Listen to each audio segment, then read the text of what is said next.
السؤال اللي بيحيرك كتير كل ما تيجي تفكر فيه انك ليه دايما انت اللي بتيجي على نفسك؟ ليه انت الشخص اللي الكل بيرمي عليه حمله وانت اللي شايل شيله مش شيلتك؟ ومع ذلك مفيش حد بيسألك انت عامل ايه. بنشوفك الشخص الهادي المريح اللي ما بيعملش مشاكل، والحقيقة انك من جوه بتتحرق. بس هل انت طيب فعلا ولا انت خايف؟ خليني احكي لك عن ادم هو الابن المثالي، الموظف اللي ما بيقولش لا، والصديق اللي موجود في اي وقت. ادم طول عمره بيسمع جملة يا بخت اللي معاك، انت طيب وجدع ومتسامح. بس آدم بينه وبين نفسه حاسس بتقل مش عارف سببه، حاسس إنه مخفي. لما بيحزن لوحده، ولما بيحتاج بيتكسف يطلب. بس في ليلة آدم سأل نفسه سؤال كسر قلبه: هو أنا لو بطلت أدي حد هيفضل يحبني؟ الحقيقة يا آدم إنك وقعت في فخ اسمه إرضاء الآخرين كآلية بقاء. أنت مش بتختار تكون طيب، أنت بتختار تكون أمان للي حواليك. عارف إيه اللي حصل؟ وأنت صغير عقلك استوعب رسالة غلط، وهي إن قيمتك في منفعتك. يعني لو ذاكرت هنحبك، لو سكت هنكافئك،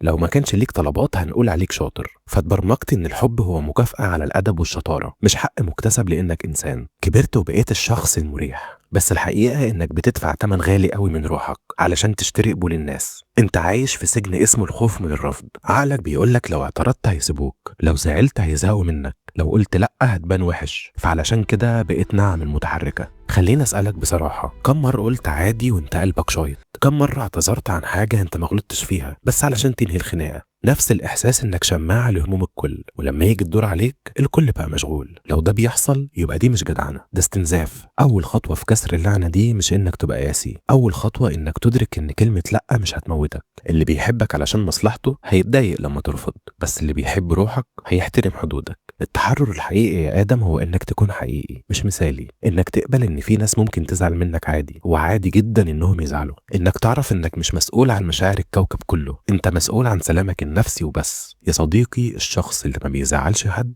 هو أكتر شخص زعلان من نفسه. لو الكلام ده وجعك يبقى الجرح بدأ ينضف، لأن الحقيقة ما بتحررش غير اللي مستعد يواجهها.